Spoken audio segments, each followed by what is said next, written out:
بهترین شیوه اخلاق اینه که به آدما بفهمونن که تو دون شأنته. حسادت یعنی چی؟ یعنی تو کمی.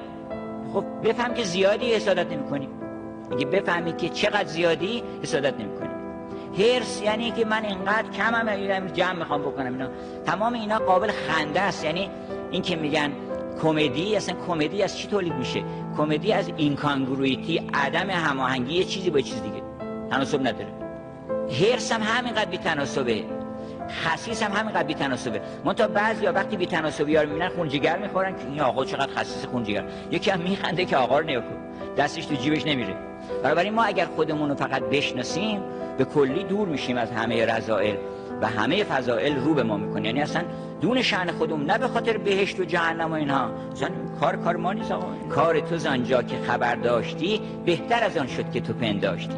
نیکویت باید افزون بود، نیکویی افزون تر از